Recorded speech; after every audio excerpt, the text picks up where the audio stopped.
Zombie सेना के कहर के कारण कड़ी सुरक्षा वाली डिसीज कंट्रोल सेंटर भी ढह चुकी थी। यह सर्वाइवर्स की छोटी टीम अब अगले मिलिट्री बेस की ओर सुरक्षा की उम्मीद में जा रही थी। जब वे हाईवे पर पहुंचे तो हालात देखकर हैरान रह गए। यहाँ ढेर सारी गाड़ियां खड़ी थीं, जो जाहिर था कि महामारी शुरू होते ही यहाँ फंस गई थीं। बदकिस्मती से आरवी का कूलिंग सिस्टम खराब हो गया। इसे ठीक करने में कुछ समय लगने वाला था। इस मौके का फायदा उठाते हुए सबने आसपास कुछ उपयोगी चीजें ढूंढना शुरू कर दिया। स्मॉल ब्लैक और डैरिल कारों से पेट्रोल निकाल रहे थे। कैरोल को कुछ खूबसूरत कपड़े मिले जो पहले उसके पति कभी पहनने नहीं देते थे। शॉन को एक पूरी गाड़ी भरकर मिनरल वाटर मिली। एंड ऑफ द वर्ल्ड में यह बहुत कीमती सामान था। कार ठीक कर रहे ग्लेन तो बच्चे की तरह खुश हो रहे थे। तभी रिक ने स्नाइपर राइफल से दूर एक ज़ॉम्बी देखा। वो सीधे गोली मारने वाला था, लेकिन स्कोप में एक और ज़ॉम्बी दिखी। जैसे ही गोली चलाने वाला था, कार की छत पर बैठे डेल ने देखा यह एक पूरी ज़ॉम्बी भीड़ थी। रिक ने भी देख लिया और फटाक से नीचे छिप गया ताकि नजर न आए। डेल छत पर लेटकर सांस भी नहीं ले रहा था। रिक तेजी से पीछे भागा और सबको चुपचाप छिपने को कहा। लॉरी ने कैरोल को लेकर कार की छत पर छिपा लिया। कार्ल और सोफिया दोनों बच्चे कार के नीचे घुस गए। शॉन ने ग्लेन को खींचकर छत पर चढ़ा दिया। ज़ॉम्बी अब कारों की तरफ बढ़ रहे थे। बस चुप रहना था, वे गुजर जाएंगे। लेकिन कार के अंदर एंड्रिया अभी भी अपनी पिस्तौल जोड़ने में व्यस्त थी। उसे बाहर का कुछ पता नहीं था। अचानक उसे शक हुआ। बाहर देखा तो रोंगटे खड़े हो गए। वो फटाक से नीचे बैठ गई। कार के नीचे रिक ने अपनी पत्नी को इशारा किया, शांत रहो। एक आवाज भी नहीं। इकलौता जो छिप नहीं पाया वो था मोटा लड़का। उसका शरीर इतना बड़ा था कि कार के नीचे नहीं समा रहा था। और बदकिस्मती से उसी समय उसके हाथ की धमनी कट गई। दर्द से कराहना चाहता था, लेकिन हिम्मत करके चुप रहा और तेजी से कार के अंदर की तरफ भागा। ज़ॉम्बी अब रिक वालों के बिल्कुल पास थे। कार्ल बहुत डर रहा था। सामने से रिक ने बेटे को इशारा किया, आराम से, शांत रहो। दोनों बच्चे डरे हुए थे लेकिन चुप रहे। तभी आरवी पर एक ज़ॉम्बी चढ़ आया। एंड्रिया ने आधी जोड़ी पिस्तौल उठाई और बाथरूम में घुस गई। उसे ज़ॉम्बी मारने का कोई अनुभव नहीं था। पूरी पिस्तौल तैयार होने पर ही वो सुरक्षित महसूस करेगा, लेकिन घबराहट में पार्ट्स जमीन पर गिर गए। ज़ॉम्बी ने आवाज सुनी और बाथरूम का दरवाजा तोड़ने लगा। एंड्रिया ने दोनों पैरों से दरवाजा रोका। छत पर डेल ने आवाज सुनी। उसने अपना स्क्रू ड्राइवर नीचे फेंका और जैसे ही ज़ॉम्बी दरवाजा तोड़कर अंदर आया, डेल ने हिम्मत करके उसके दिमाग में चुभ दिया। And on for the world के शुरुआती दिनों में ज़ॉम्बी मारने का काम आमतौर पर मर्द करते थे। एंड्रिया ने पहली बार एक ज़ॉम्बी मारा था। उसका दिल अभी भी धड़क रहा था। इधर फैटी अभी तक छिपने की जगह नहीं ढूंढ पाया था। उसका खून बहुत बह चुका था। चक्कर आने लगे थे। वो अब और नहीं दौड़ सकता था। एक ज़ॉम्बी उसकी तरफ बढ़ा। तभी डैरिल आया और तीर से चुपके से ज़ॉम्बी को मार दिया। फैटी डर से बेहोश हो चुका था। डैरिल ने ज़ॉम्बी की लाश से उसे ढक दिया, फिर खुद ड्राइवर सीट से एक लाश खींचकर अपने ऊपर डाल ली। बस अब किस्मत पर छोड़ दिया। ज़ॉम्बी भीड़ आ गई। लगभग 10 मिनट बाद ज़ॉम्बी गुजर गए। डैरिल ने फैटी को उठाया। रिक ने राहत की सांस ली। कार्ल ने मुस्कुराकर पापा को देखा, लेकिन जैसे ही सोफिया निकलने वाली थी, एक आखिरी ज़ॉम्बी बचा हुआ था। वो अनजाने में चीख पड़ी। ज़ॉम्बी ने उसकी तरफ मुड़ लिया। सोफिया रोते हुए दूसरी तरफ भागी। लॉरी ने कैरोल की टांग पकड़ ली। रिक का दिल धड़क उठा। वो बच्ची को बचाना चाहता था। ये दो अलग थलग ज़ॉम्बी थे। सोफिया घबराहट में हाईवे की रेलिंग पार करके जंगल की तरफ भाग गई। रिक बिना सोचे समझे उसके पीछे दौड़ा। बाकी लोगों ने देखा कि खतरा टल गया तो वे भी इकट्ठा हुए। सोफिया रोते भागते हुए बहुत दूर निकल गई। ज़ॉम्बी पीछे लगे थे। काफी देर भागने के बाद वो जमीन पर गिर पड़ी। जब उठी तो सीधे रिक की गोद में जा टकराई। डरी हुई सोफिया बोली, जल्दी गोली मारो। रिक ने कहा, नहीं, अभी गोली नहीं चला सकते। हाईवे वाले ज़ॉम्बी सुन लेंगे तो बचने का रास्ता नहीं बचेगा। वो सोफिया को गोद में उठाकर भागा और नदी में पहुंचा। उसे नदी में छिपने को कहा, मैं इन्हें दूसरी तरफ ले जाऊंगा। अगर मैं वापस ना आऊं तो वापस हाईवे पर चली जाना। ज़ॉम्बी आ गए। रिक ने उन्हें उकसाया और दूसरी दिशा में भगा लिया। 10 मिनट भागने के बाद वो पेड़ के पीछे छिपा। पत्थर से पहले ज़ॉम्बी को मारा, फिर दूसरे को। लेकिन जब वापस लौटा तो सोफिया गायब थी। बाकी लोगों ने रास्ते में उसे नहीं देखा। रिक ने सारी बात बताई। शॉन ने तंज कसा, इतनी छोटी बच्ची को क्या पता दिशा का। डर के मारे तो भटक ही जाएगी। रिक ने कुछ नहीं कहा, बस सोफिया को ढूंढना चाहता था। 4 लोग डैरिल के पीछे पीछे जंगल में खोजने लगे। वो जंगल का माहिर था। ट्रैक्स देखकर डैरिल ने कहा, लड़की दिशा से भटक गई है, शायद किसी चीज से डरकर भागी। रिक और डैरिल आगे खोज में गए। शॉन और ग्लेन हाईवे पर लौटकर बाकी लोगों को संभालने लगे। दोनों उत्तर दिशा में खोजते रहे। अचानक उन्हें ज़ॉम्बी दिखे। लग रहा था कि सोफिया के लिए अब उम्मीद बहुत कम बची है। मेडिकल सिस्टम के पूरी तरह ढह जाने वाले अंत के समय में यह पिता अपने गोली लगी बेटे को गोद में लिए घास के मैदान में पागलों की तरह दौड़ रहा था। अगर जल्दी इलाज नहीं मिला तो वह बहुत जल्द मर जाएगा। पीछे रास्ता दिखाने वाला आदमी अब सचमुच दौड़ नहीं पा रहा था। वही था जिसने गलती से कार्ल को गोली मार दी थी। उस आदमी ने कहा, आगे आधा मील चलने पर हमारा फार्म आ जाएगा। वहाँ बूढ़े शे हैं जो डॉक्टर हैं, वे आपके बेटे को बचा सकते हैं। रिक ने सुना तो अपनी थकी हुई बाहों के दर्द को सहते हुए एक पल भी बर्बाद नहीं किया। आधे घंटे बाद वह बेहद थककर फार्म के दरवाजे पर पहुंचा और जोर से चिल्लाया, आप लोगों ने गलती से मेरे बेटे को गोली मार दी है, कृपया जल्दी से उसे बचा लीजिए। सफेद बालों वाला बूढ़ा आदमी निश्चित रूप से वही ओल्ड शे था। उसने ज्यादा सवाल नहीं किए, बस अपनी बेटी से कहा कि सारे मेडिकल सामान बाहर निकाल लाओ। घर में मौजूद सभी लोग तुरंत काम में जुट गए। इस वक्त रिक को सबसे ज्यादा चिंता इस बात की थी कि क्या कार्ल अभी जिंदा है। बूढ़े की जान में पता चला कि हार्ट बीट तो है लेकिन बहुत कमजोर। ओल्ड शे ने रिक से कहा, बाहर जाकर थोड़ा शांत हो जाओ, हम पूरी कोशिश करेंगे तुम्हारे बेटे को बचाने की। रिक का दिमाग इस वक्त पूरी तरह खाली था। बेटे को खोने की सोचते ही यह हमेशा शांत रहने वाला आदमी घबरा गया और बेचैन हो उठा। कुछ मिनट बाद ओल्ड शे ने बताया, स्थिति अभी स्थिर है, तुम किसी भी वक्त ब्लड ट्रांसफ्यूजन के लिए तैयार रहना। उस आदमी का नाम ओटिस था। उसने समझाया, मैं शिकार कर रहा था, गोली लड़के के शरीर से होकर गुजरी और बच्चे को लग गई, मुझे बहुत पछतावा है। ओल्ड शे ने आगे कहा, लड़के के शरीर ने गोली की रफ्तार कम कर दी, इसी वजह से उसकी जान बची, लेकिन गोली 6 टुकड़ों में बंट गई है। अगर सारे टुकड़े निकाल लिए जाएं तो वह बच सकता है। गोली चलाने वाला ओटिस बेहद अपराध बोध में था। वह बच्चे की तरह अपनी पत्नी से पूरी घटना बता रहा था। अब शुरू हुई थी फ्रैगमेंट्स निकालने की सर्जरी। पास में खून देने वाला रिक बिस्तर पर तेज दर्द से चीखते हुए बेटे को देखकर खुद को रोक नहीं पाया और चिल्लाया, रुक जाओ, तुम लोग इसे मार डालोगे। ओल्ड शे ने शांत स्वर में कहा, क्या तुम चाहते हो कि वह जिए? रिक समझ गया कि भावनाओं में बहना ठीक नहीं। सबसे जरूरी था जल्द से जल्द खून देना। थोड़ी देर बाद कार्ल दर्द से बेहोश हो गया, लेकिन अभी सिर्फ एक ही फ्रैगमेंट निकला था। ओल्ड शे ने रिक से कहा, वह अभी खतरे से बाहर है, लेकिन बाकी के टुकड़े भी निकालने होंगे। बदकिस्मती से उसके पेट की नस भी फ्रैगमेंट से कट गई है, उसे सिलाई करनी होगी। इस पूरी प्रक्रिया में उसे बिल्कुल हिलना डुलना नहीं चाहिए। अगर पहले जैसा हुआ तो गलती से धमनी कट सकती है और कुछ मिनटों में मौत हो जाएगी। सर्जरी के लिए उसे बेहोश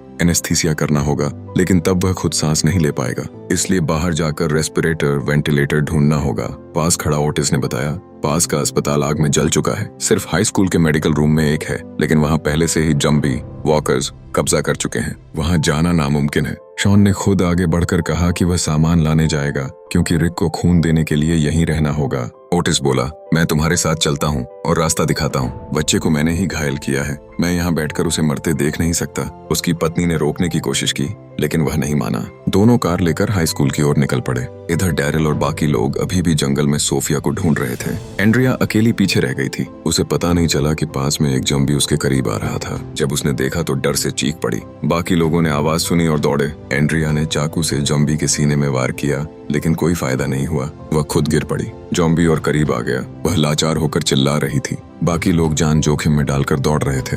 ठीक मौत के मुंह में जाने से पहले एक घोड़ा तेजी से आया और किसी ने उसे बचा लिया। आने वाला था ओल्ड शे की बेटी मैगी। उसने चिल्लाकर पूछा, कौन है लॉरी? तभी डैरिल और बाकी लोग भी पहुंच गए। मैगी बोली, रिक ने मुझे भेजा है, तुम्हें तुरंत मेरे साथ चलना होगा। लॉरी समझ नहीं पाई। मैगी ने कहा, तुम्हारा बेटा कार्ल गोली लगने से घायल है, अभी जिंदा है। तुम्हारे पति और बेटे को तुम्हारी जरूरत है। लॉरी ये सुनकर अब शांत नहीं रह सकी। उसके दिमाग में सिर्फ कार्ल था। मैगी ने जल्दी से फार्म का पता ग्रेग और बाकियों को बताया और घोड़े पर सवार होकर चली गई। डैरिल और बाकी लोग वापस हाईवे पर लौटे।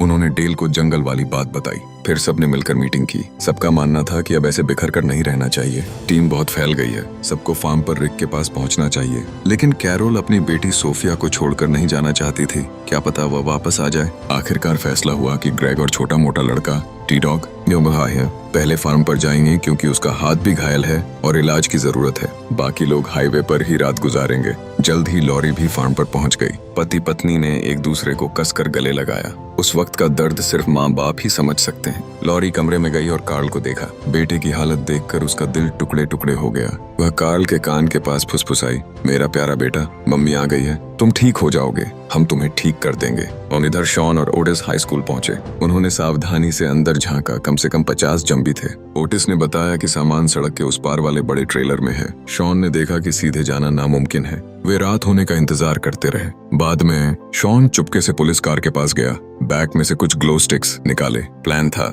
इनसे जम्बी का ध्यान भटकाना और फिर चुपके से मेडिकल रूम में घुसना। सामान अभी भी था। दोनों ने लिस्ट के मुताबिक जरूरी चीजें बैग में डाली, लेकिन जैसे ही दरवाजा खोला तो जम्बी वापस अपनी जगह पर लौट आए थे। अब मुसीबत हो गई। दोनों रुके नहीं, भागे। जॉम्बी उनके पीछे पड़ गए। मोटे शॉन का वजन ज्यादा था, दौड़ना बहुत मुश्किल हो रहा था। मोड़ पर आए तो वहां भी जॉम्बी। दूसरी दिशा में गए, गली पार की, फिर भी जॉम्बी इंतजार कर रहे थे। आखिरकार स्कूल के मुख्य द्वार तक पहुंचे, लेकिन अब रास्ता भागने का कोई नहीं बचा था। तीनों दिशाओं से जॉम्बी धीरे धीरे घेरते जा रहे थे। शॉन के पास अब कोई चारा नहीं था। उसने पास की खिड़की का शीशा तोड़ दिया और अंदर घुस गया। फिर उसने जल्दी से सुरक्षा जाली खींच कर लगा दी, लेकिन दोनों अभी राहत की सांस भी नहीं ले पाए थे कि सुरक्षा जाली टूटने लगी। अब कोई विकल्प नहीं बचा था। दोनों सीढ़ियां चढ़कर ऊपर की ओर भागे। आखिरकार वे दूसरी मंजिल के बालकनी पर पहुंचकर छिप गए। नीचे अनगिनत जॉम्बी का हुजूम था जो लगातार बढ़ता जा रहा था। इसी बीच छोटा मोटा लड़का और ग्रेग भी फार्म पर पहुंच गए। दोनों दरवाजे पर खड़े होकर सोच रहे थे कि बेल बजाएं या नहीं। तभी दरवाजे के पास खड़ी मैगी ने उन्हें देखकर आवाज दी। ग्रेग को जैसे ही मैगी दिखी वह तुरंत शर्मा गया। बोलते वक्त उसकी आवाज लड़खड़ा रही थी, ठीक तरह से बात भी नहीं कर पा रहा था। दिन में जब उसने मैगी को घोड़े पर सवार होकर तेज तर्रार अंदाज में देखा था, तभी से वह उसका दीवाना हो गया था। दोनों ने अपना मकसद बताया। मैगी ने तुरंत छोटे मोटे लड़के के घायल हाथ पर नजर डाली और कहा, अंदर आ जाओ, मैं तुम लोगों के लिए कुछ खाने को बना देती हूँ। यह देखकर कितनी समझदार और मेहमान नवाज लड़की है, कोई आश्चर्य नहीं कि ग्रेग इतना फिदा हो गया। छोटे मोटे लड़के के हाथ का इलाज भी हो गया। अच्छी बात यह थी कि यहाँ एंटीबायोटिक्स उपलब्ध थे, वरना वह निश्चित रूप से बच नहीं पाता। दरअसल मैगी को भी साफ सुथरे और शांत स्वभाव वाले ग्रेग से काफी अच्छा लगने लगा था। ग्रेग चुप चुप रहता देख वह खुद ही उससे बात शुरू कर रही थी। इधर कार्ल की हालत लगातार बिगड़ती जा रही थी। रिक अब तक 3 बार खून दे चुका था। अगर शॉन और ओटिस जल्दी नहीं लौटे तो मजबूरी में बिना रेस्पिरेटर के ही सर्जरी करनी पड़ सकती थी, जो बेहद जोखिम भरा फैसला होता।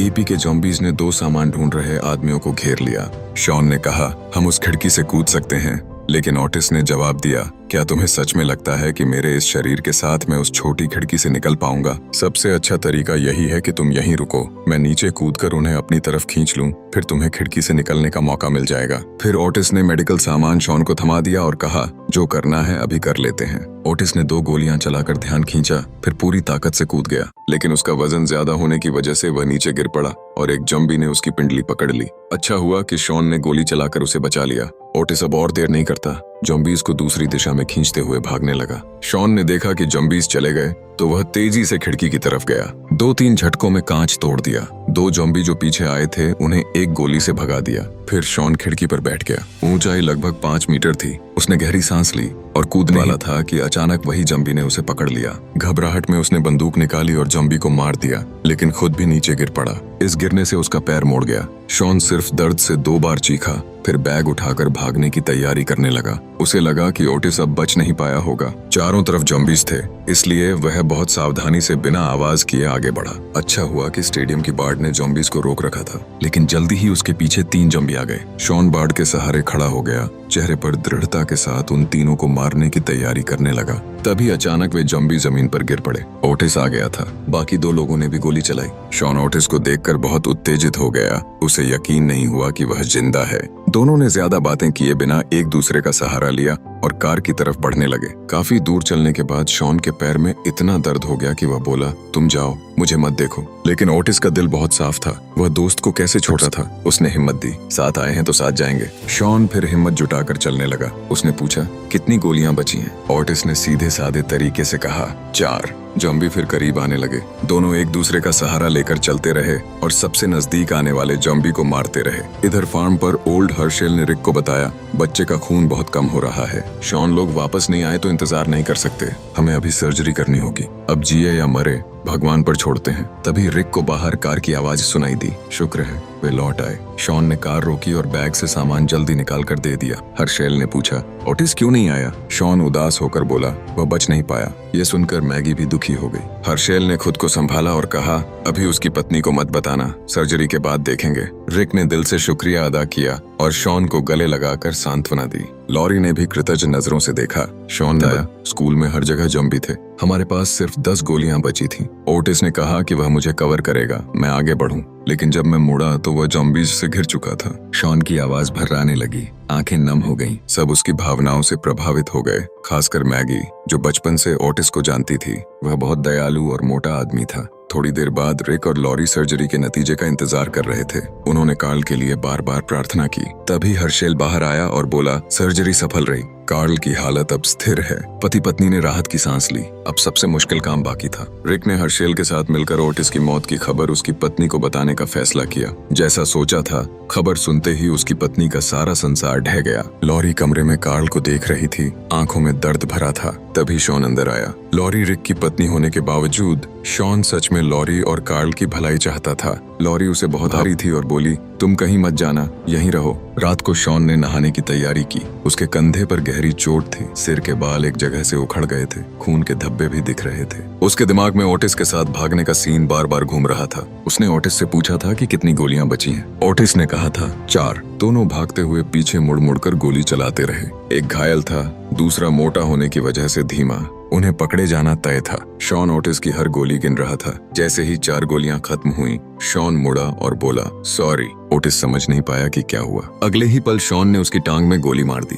फिर उसका बैग छीनने की कोशिश की। ओटिस ने बैग नहीं छोड़ा। शॉन ने उसे लातें मारी। ओटिस ने शॉन के बाल पकड़ लिए। शॉन ने पागलों की तरह मुक्के मारे। आखिरकार जोर से खींचकर खुद को छुड़ाया। ओटिस ज़ॉम्बीज़ के बीच फंस गया और टुकड़े टुकड़े हो गया। उसी की वजह से शॉन बच निकला। अंत का समय सच में इंसान की असली शक्ल दिखा देता है। कितना भी नेक इंसान हो, वह भी अपना असली चेहरा दिखा देता है। इस घटना को भूलने के लिए शॉन ने सिर के बाल पूरी तरह मुंडवा लिए और नया सिरा शुरू करने की ठान ली। अगली सुबह डैरिल और बाकी लोग फार्म पर पहुंचे। रिक, हर्शेल और उनके परिवार वाले सब बाहर आए। डेल ने कार्ल की हालत पूछी। फिर दोनों ग्रुप ने मिलकर ओटिस के लिए एक स्मृति कब्र, कपड़ों वाली कब्र बनाई। हर्शेल ने अस्थायी रूप से पादरी का काम किया और ओटिस की बलिदान की प्रशंसा की। बच्चे को बचाने के लिए खुद कुर्बान हो गया। ये शब्द सुनकर शॉन सोच में डूब गया। दिमाग में बार बार भागने का सीन घूमने लगा। तभी हर्शेल ने कहा, शॉन, तुम ओटिस के लिए कुछ कहना चाहोगे? शॉन ने मन ही मन मना करने की सोची, लेकिन ओटिस की पत्नी ने भी आंखों में आंसू लिए कहा, तुम आखिरी बार उसके साथ थे।